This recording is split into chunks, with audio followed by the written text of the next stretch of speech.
বাংলাদেশে রেলওয়ে সংযোগ প্রকল্পে প্রায় ৫,০০০ কোটি রুপির অর্থায়ন ও নির্মাণ কাজ স্থগিত করেছে ভারত। শ্রমিকদের নিরাপত্তা এবং রাজনৈতিক অস্থিতিশীলতার কারণ দেখিয়ে এই সিদ্ধান্ত নেওয়া হয়েছে বলে রোববার ২০ এপ্রিল এক প্রতিবেদনে জানিয়েছে সংবাদ মাধ্যম দ্য হিন্দু। এতে ৩টি চলমান প্রকল্পের কাজ এবং ৫টি আলাদা জায়গায় জরিপের কাজ বন্ধ হয়ে গেছে। সংশ্লিষ্ট কয়েকটি সূত্র জানিয়েছে, এর মাধ্যমে বাংলাদেশের রেলপথের মাধ্যমে ভারতের মূল ভূখণ্ডের সঙ্গে তাদের উত্তর পূর্বাঞ্চলীয় রাজ্যগুলোকে যুক্ত করার পরিকল্পনায় বিঘ্ন ঘটেছে।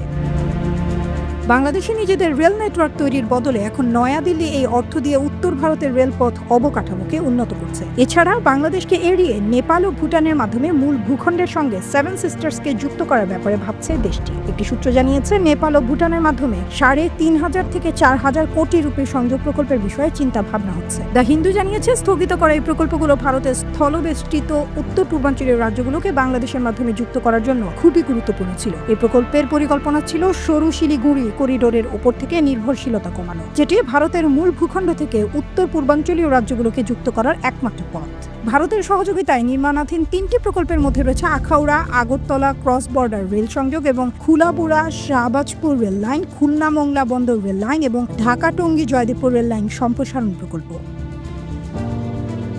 Akhaura Agartala cross border rail সংযোগ প্রকল্প ভারত সরকারের ৪০০ কোটি রুপি সহায়তায় করা হচ্ছিল। এই রেল সংযোগের দৈর্ঘ্য ১২.২৪ কিলোমিটার, যার ৬.৭৮ kilometre dual gauge rail line বাংলাদেশে, আর ত্রিপুরায় ৫.৪৬ কিলোমিটার। খুলাপুরা শাহজাদপুর রেল লাইন এই প্রকল্পের অংশ। এটির লক্ষ্য ছিল নতুন রেল লাইন নির্মাণ ও পুরনো লাইনের মাধ্যমে আসামের সঙ্গে সংযোগ উন্নত করা। অপরদিকে খুলনা মোংলা বন্দর রেল লাইন প্রকল্পের কাজ চলছিল কনসেশনাল লাইন অফ ক্রেডিটের মাধ্যমে। এই প্রকল্পের খরচ ৩,৩০০ কোটি রুপি। এটির মাধ্যমে মোংলা বন্দর ও খুলনার মধ্যে ৬৫ কিলোমিটার দীর্ঘ ব্রডগেজ রেল লাইন নির্মাণ করা হচ্ছে। এর মাধ্যমে বাংলাদেশের দ্বিতীয় বৃহৎ মোংলা বন্দর ব্রডগেজ রেল লাইনের আওতায় আসবে। এই বন্দরের একটি টার্মিনাল পরিচালনার অধিকার রয়েছে ভারতের। অপরদিকে ঢাকা টঙ্গী জয়দেবপুর রেল লাইন সম্প্রসারণ প্রকল্পের কাজ ২০২৭ সালে শেষ হওয়ার কথা আছে। তবে বিলম্বিত এই প্রকল্পের কাজটি গত বছর পর্যন্ত মাত্র ৫০% শেষ হয়েছে। ১,৬০০ কোটি রুপির এই প্রকল্পের কাজটি করা হচ্ছে ভারতীয় এক্সিম ব্যাংকের সহায়তায়। তবে এই ক্ষেত্রে অর্থ ছাড়ে কিছু ঝামেলা দেখা গেছে বলে জানিয়েছে প্রভাবশালী সংবাদ মাধ্যম দ্য হিন্দু। একই সঙ্গে ভারত ভুটান ও নেপালের মধ্যে রেল লাইন নির্মাণের সম্ভাবনা পরীক্ষা নিরীক্ষা করছে।